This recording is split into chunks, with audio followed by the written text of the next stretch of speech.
I went to my annual physical not that long ago, and my doctor is now making me carry this. This here Sentinel. Let's get into it. So, I was at my doctor's regular scheduled annual physical. He's running through the checklist of the usual things. I'm giving my yes and no answers to them. And he asked if I've had any allergic reaction to anything or if I had to use an EpiPen. And I said, no. He asked, do I have an EpiPen? I said, yes. He said, do you have the EpiPen on you? I said, well, I have it in my vehicle. He said, that's not what I asked. I said, do you have it on you?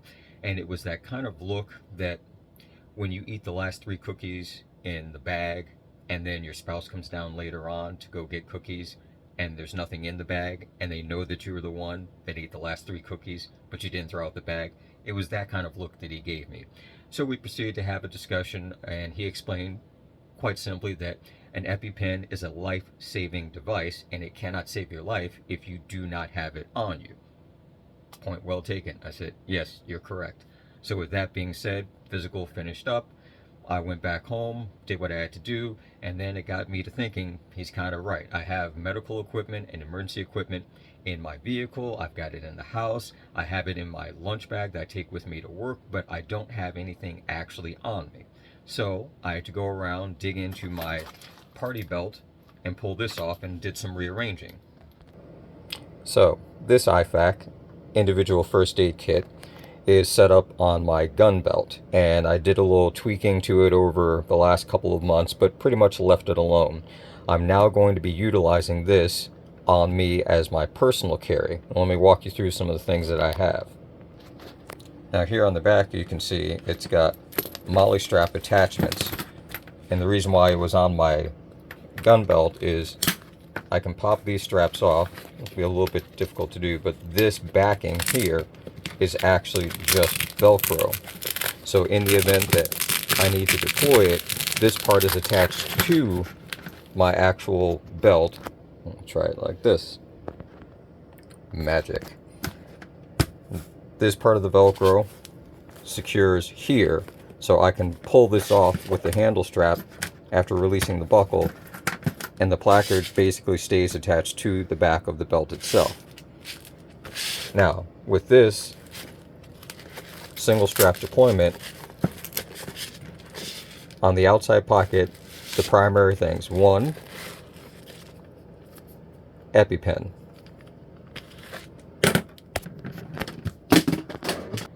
Gonna need a new EpiPen. Next, tourniquet, pair of shears. The shears, honestly, I was looking to get a slightly smaller pair, just so it fits in a little bit easier and there's less chance of the handles snagging on anything, because it's going to be at the back of my belt that I wear for my pants, and I don't want it hooking onto something inadvertently and then pulling everything out. Now, one thing to note, this IFAK is not a surgical kit. It's not a major trauma that is designed to cover multiple wounds across various areas of the body or across multiple people. It's an individual first aid kit. It's basically meant for one person, whether I'm using it on myself or one other person. So the limited supplies and gear that are in it, you have to be selective about what you use and how you're going to go about treating whatever the injury is. So opening it up, like I said, pretty simple. I've got a large gauze roll, 2 smaller gauze rolls in this small little Ziploc bag, pair of gloves, and I'll show you this in a second. Now, in a lot of those pre-made kits, which many of them do have useful items and materials in them, some of them are just packed with just extra stuff that you don't need. At the very minimum, the container, the bag itself, can be the most useful thing there is. I've nothing against them. I've bought some of those pre-made ones, and they are a good base. They're usually something to start with. You tweak and tune the things as you need, depending upon how you're building that first aid kit out. Now, one of the things, gauze roll and the surgical bandages, those take up a lot of space. The gauze rolls that are in the bag that I showed you, they're small enough, but if you're trying to wrap a wound or keep a wound covered with the gauze bandage on it, it can be a little more difficult to have enough length. So I have this idea. Now, full disclaimer, I am not the inventor of wax paper or of duct tape, but in combining the two, try to do it with one hand, we may have to go to the magic of pause. Let's see.